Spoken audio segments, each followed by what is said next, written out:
Okay, Ramblers, let's get rambling. Hi everybody, I'm SumDum Guy, and welcome to a little bitty video I've got for you to introduce CafeDVD. 2 months ago, I did a video on DVD inbox. What are these? Well, in essence, they are Netflix replacements, alternatives, so to speak. Although not technically an alternative anymore because Netflix is, not doing their thing. In the sense of movie rentals via physical discs. So I heard about DVD Inbox thanks to my good pal over at Fanzine Vids, Greg, shout out there. He featured it. I got curious. I looked into it. I joined. I explored it for 2 months. I made a video, ins and outs. This is what it is, which I might do a little follow-up on that. Consequently, like basically immediately after, before I joined, committed but didn't explore, heard about CafeDVD, whom it's actually been around, I understand, longer than DVD Inbox. And you know what? Why not look into that one too? Let's find the best fit. So, popped onto their website, looked around. Okay, this is worth exploring. Ultimately, what I've done is I've paused my subscription after 2 months to DVD Inbox, and I have now joined CafeDVD. Things will be moderately familiar, right? Hey, guess what? You get a mailer. There you go, right? You peel your little dealy bob off. Here's now your very large return envelope. You go in. You open. You've got this nice little foam protective flap sleeve thing. Okay, great. That's cool. Inside, you've got what might be familiar to you, each of you, as those sleeves for your disc. All these programs really run very similarly to one another, particularly these two. They are incredibly comparable in price. Now, my two deciding factors in this: one, obviously, price. Since they're comparable, we're setting that aside. Two others: one, I'm located in California. CafeDVD is located in California. Both of these services offer only one distribution center. DVD Inbox is in Florida. I thought, you know what, let's try a closer alternative, see if I can get my turnaround times a little bit better. Second, of course, is going to be availability. Who has the best inventory library of offerings? Let's dive in. So, first and foremost, let's see, CafeDVD. They say bringing back the Netflix DVD experience with over 70,000 DVD, Blu-ray, and 4K options. Okay, tens of thousands of movies not on streaming. Wins, wins, wins, right? America's largest movie catalog with over 60,000 DVDs. Okay, fair enough, fair enough, fair enough. You start scrolling through all the goodness. You go into their sign-up features. They've got multiple plans, just like DVD Inbox did. First and foremost, they have their mini plan, which you're paying $9.99 per month, plus tax, presumably. You get 2 discs out at a time, a limit of 2 DVDs per month. You get access to both DVDs and Blu-rays. If you want access to 4K discs, there's an extra fee of $1.99 per month, or sorry, per disc. That isn't something I'd be willing to explore. I think 4K discs are far too sensitive to be transported back and forth in this manner, and to watch a movie for the first time and try to save the possibility of a blind buy, I don't need the 4K experience. So, yeah. Next option, plan number 2, they call Small 4. That runs $17.99 per month, 2 discs out at a time, a limit of 4 DVDs per month, access to DVDs and Blu-rays, 4Ks, again, extra $1.99 per disc. Next up is their Small U plan. These are interesting names, right? $19.99 per month, 2 discs out at a time, unlimited per month, DVDs and Blu-rays, again, 4Ks for an extra $1.99 per disc.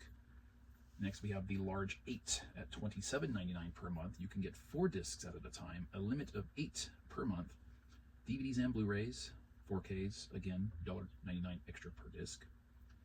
There is the large U, the $35.99 per month, 4 discs out at a time, unlimited per month, DVDs and Blu-rays, again, with the 4Ks, $1.99 per. Now, they have this other thing here that they call Other, which is larger plans and pay per rental they offer. Request by email. They don't go into a whole lot of detail here. They just says X large plans, which I'm guessing you might have the opportunity to kind of tailor make your own plan in coordination with them. They also offer pay per rentals for DVDs and Blu-rays, and of course 4K discs, extra $1.99 per month. No late fees, free shipping and returns, cancel anytime, naturally. As with DVD Inbox, you're 2 in, 2 out. We're not doing the thing that Netflix did, where each of your individual discs comes in its own individual mailer, and you can just rotate them through as as you wish. DVD Inbox will allow that, but they charge an extra fee on top of it per month. No, not going to do that. By all intents and purposes, CafeDVD does not seem to offer that same kind of plan as far as I've run into on their website. So if we log in here, the queue is all pretty simple. As with the Netflix days, here's what you have at home. Cool.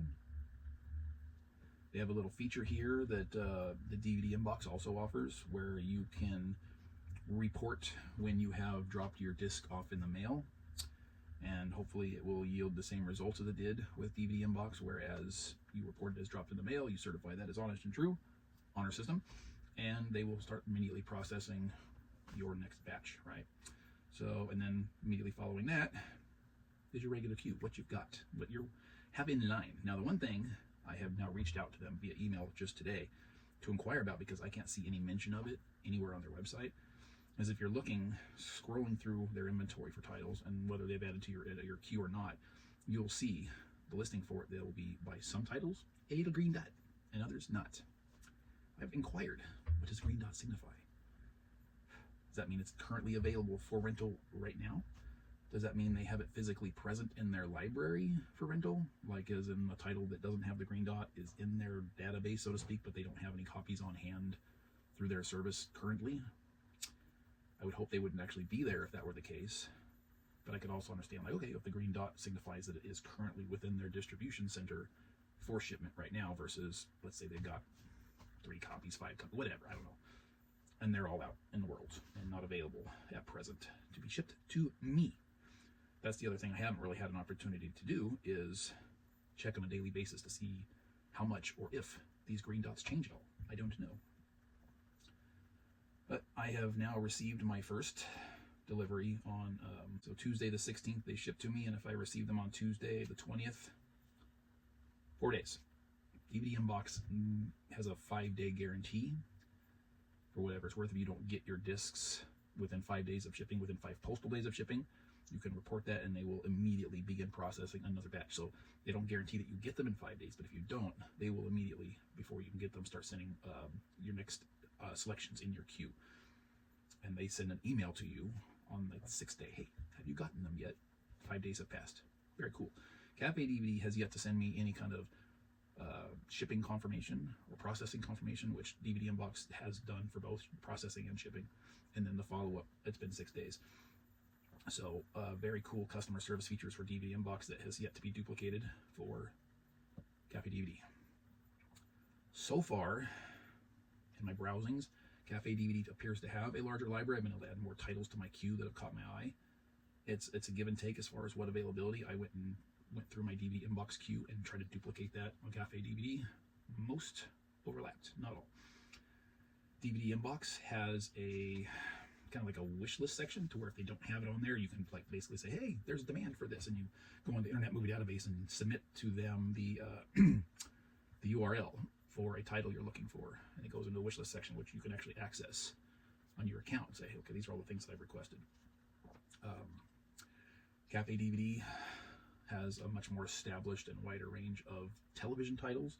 That's something that DVD Inbox is just now beginning to explore and implement themselves. They haven't really delved into that too much, whereas CafeDVD does. And you can see here from my little queue here, I'm going to make use of that TV selection. I'm going to explore Buffy the Vampire Slayer TV show. I watched season 1 back in the last year of the Netflix DVD rental days, and it's not great, but I hear the first 2 seasons are rough, and then it gets better from there. So we shall see. That's basically it. Going through all the details. I've watched one of my discs. I'm in the middle of the second one. Fell asleep last night watching my movie. we'll finish that off. I will ship it. I will click report return and see what happens as far as my turnaround times, as if this was a worthwhile change or which overall is going to be the superior service. And then, assuming I don't find another alternative to explore, I will decide which one of these to keep, because I'm paying the exact same price for both. Just want to see what the best value I get. I might stick with one until I exhaust my queue and then pop back over to the other to go through the other titles that weren't accessible through that one. So that's that. CafeDVD. Is it for you? It may be for me. So far, so good. Thank you, each and every both of you, for joining me again on this little adventure. Appreciate your viewing, your participation. Got anything to say? The glories word box awaits you. Until next time, I'm going to make like a tree and get out of here. Alan.